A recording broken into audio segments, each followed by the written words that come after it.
Coach, just with the way Allen played, I guess, have you seen a little bit of bounce back from him? I know you talked about that the first time he threw an interception. You kind of got after him, but he kind of responded very well. Yeah, no doubt. That was a learning experience for him, and going against a very good defense. And like I said after the game, I have to put him in better situations and make sure he's comfortable with the game plan. And then as an offense, we got to run the football better. You can't put it on a true freshman quarterback, no matter how well he's been playing, to throw it 60 times against that defense. And, so I thought he competed hard. He kept fighting. We just didn't go our way yesterday. What do you mean by better situations? When they're dropping 8 and doing stuff, bringing different pressures, we got to have answers for him. And I didn't feel like some of the plays I was calling, he was that comfortable with knowing where to go with the football, or knowing where to check it down. And so I got to make sure that I'm giving him stuff that he can handle and execute at the high level that he's capable of doing. And I didn't think that, after watching the film, I put him in positions to be successful, and I got to do a better job. On a few of those, it just kind of seemed like after a fumble snap, he just panicked a little bit. Is Right. that is tape really the only way to kind of fix that? Yeah, I think the one pick six is a high snap, and he we talk in our room about don't make it worse. That play was doomed at that point, and just eat it, throw it away, get out of bounds, do something. He tried to make a play, and you nailed it. That you learn from that and you get better. But I thought the whole thing, some body language things we had going on, some different stuff. It was a great learning experience for him, and he'll get better moving forward. Why didn't Trey King play? Yeah, we just felt like through the week that DeLeon was back healthy, and Tazon and Felton were practicing at a high level, and so we got those guys going. Just kind of watching the tape, Coach, I guess, what do you kind of feel didn't allow you all to kind of get that running game going early on? First off, I got to have a better plan to give us a chance. But we got to be more physical at the point of attack as well. And they have a really good defensive front. They do a good job. I mean, you can look down the line. Everybody's kind of struggled against them running the football. And we thought we had a good plan, and they really shut it down. And we became one-dimensional, and that was hard. But I think it starts with me, and then we got to be more physical in these last 4. On a positive note, special teams seem to be a place where you all have taken one of the bigger step forwards, especially from the last season. What has kind of, from your perspective, led to? Yeah, Coach Shire, I got to give him a ton of credit. Brought in energy, enthusiasm, focus to that unit. Those guys are taking pride in being a part of it in all phases. He's really restored confidence in Clayton and Dom, and you can see the way they're performing. And he's been a big boost to this program. Coach, you've talked a lot about the physicalness of your offensive line, off-season, fall camp, even during the season.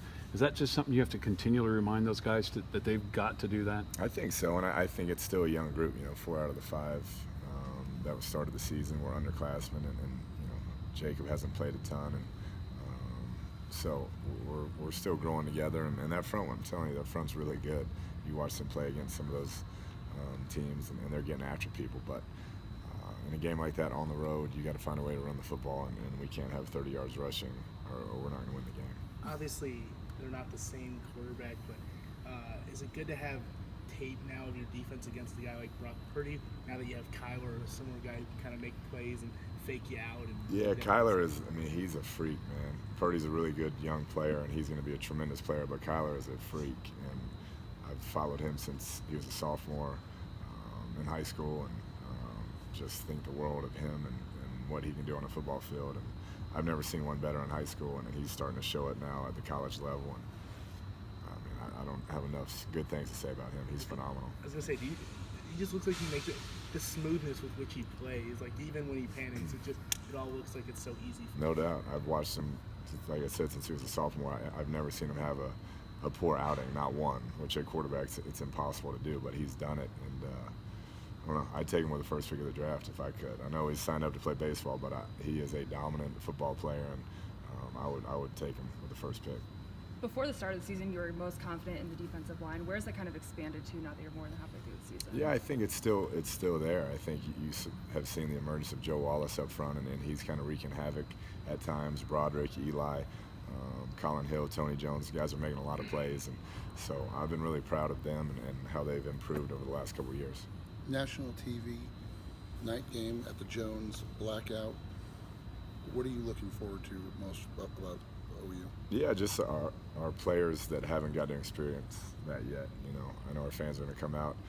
It's going to be an unbelievable atmosphere, and that's why they came to school here, to be a part of that. And so we're fired up to go play our best game, and we know what we're going to have to against that team. What's the key to balancing staying disciplined, not coming out and committing a bunch of excitement penalties early in an atmosphere like that? Yeah, I think you just have to be focused. I mean, we committed a bunch of penalties last week that hurt us, and our emphasis this week is to clean those up and not give them cheap yards. And so during the week that'll be preached, and we got to find a way to do that. When Rico went in, did that change anything you did defensively, or is it all the same? I think we were in base defense more so than because you had to bring Rico in, and Colin and Tony were playing out of position at times with Sam and doing some different things. But he stepped up and played well. It hurts to lose one of your best players there in Jordan, but I thought Rico did a nice job, and I thought our defense staff really adjusted well. Do you have concerns as a coach about maybe how direct they've taken some of these penalties and maybe taken some of the physicalness out of the game when you're trying to get your guys to play physical? Yeah, that's a good point. Only, it's hard as coaches in the meeting room today trying to explain, what you're supposed to do in that instance. The one with Jordan and the one with Joe, I don't know what to tell those kids, and so that's tough as a coach. You don't really know how to explain it away, or you should have done this or should have done that, because there's not much there. But that's how it went. So do you think the rules need to be clarified and changed a bit more? I mean, is this a matter of language and interpretation? No, I just think it's always going to be interpretation and subjective, and we came out on the wrong end of it. That crew worked our Oklahoma State game, and I've always thought they're a very good crew, and we just had a day that went against us. But it's very subjective out there, and y'all know that on those hits, and then you just got to live with it when it doesn't go your way. Between that and being on the road, could you sense the frustration building a little bit with your guys? I don't think so. I think, they just kept playing hard, which is what I've seen from that group the entire time, and never gave up and had the ball with the chance to go win it. We got that safety, and that kind of sealed it. But, I love the attitude, love the toughness, the mental toughness, and we have to clean things up. On the play that Allen fumbled, the safety, was there anything wrong with that formation? Was it too tight? Were they squeezed in together too much, or did he just simply drop the ball? Yeah, it looked like he may have hit on his elbow, but I mean that just can't happen. When you have the ball in your hands, it's your job to not have it hit the ground, and then a learning lesson there. You can't throw it away like that in the end zone, not get to the line of scrimmage. You got to throw it at the guy's feet right in front of you and play the next play. But that's a tough way to lose when you have the ball in 1st and 10. But once again, I got to make sure we're in better plays where he's comfortable and he doesn't make plays like that. Anything else? I'm going to play back.